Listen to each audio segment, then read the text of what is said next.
It's Nicole Hetty from Papertrey Ink, and today I was going to show you how you can use ordinary paper clips to create a really cool embossed background for your cards. What I found is that the thin vanilla mat that is part of our embossing pad set provides the perfect place to lay down things like this in a pattern because it has a slight tackiness to it and it helps hold everything into place while you're working with it. So what I've done is I've laid paper clips, jumbo paper clips in 3 rows on the vanilla mat, and the first machine I'm going to show you how to use this with is the Big Shot. You're going to start with the multi-purpose platform with both tabs open, and then you're going to put a cutting mat with our vanilla mat and the paper clips all lined up on it.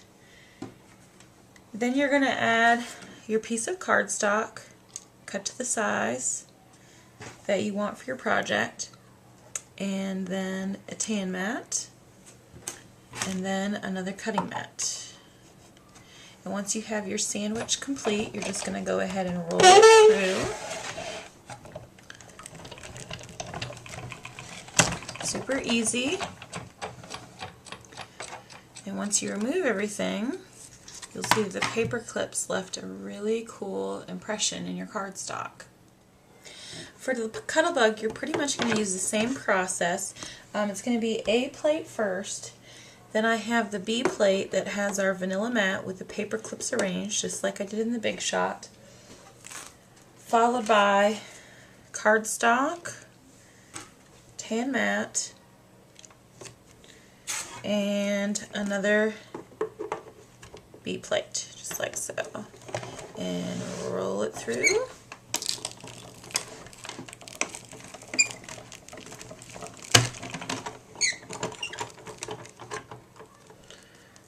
And there's your embossed pattern.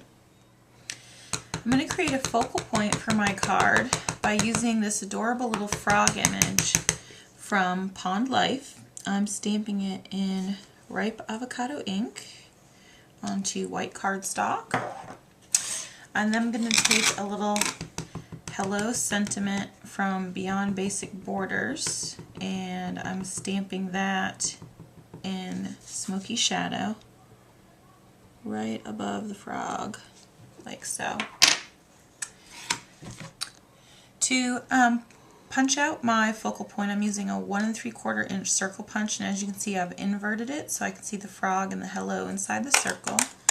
Just punching it out just like that.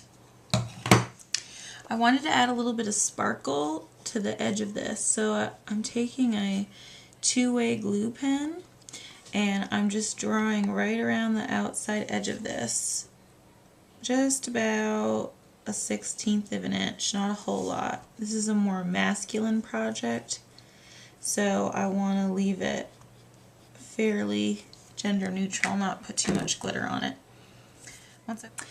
After you're done adding the 2-way glue and sprinkle on some glitter, this is the end result.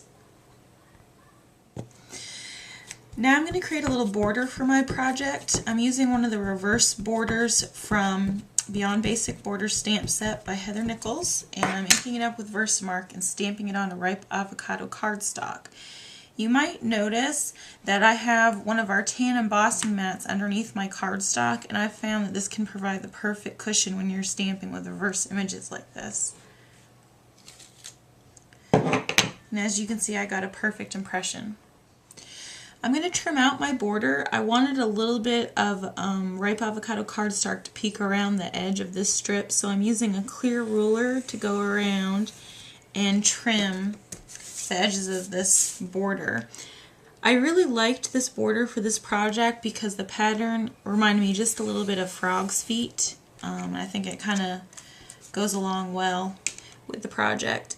I only need to trim one end of this because the other end is going to be trimmed off. I'm now going to go ahead and adhere the Paperclip embossed cardstock we created earlier to the front of a white A2 card front. I'm then going to add the border that we created a little bit ago. I'm going to have it end about a 1/2 inch from the bottom and about 3/4 of an inch from the side, just like so. And I'm going to go ahead and trim the top of this off by flipping this over and using a craft knife. And then the last final touch is to add the little frog accent. And as you can see, you end up with an adorable paperclip embossed card.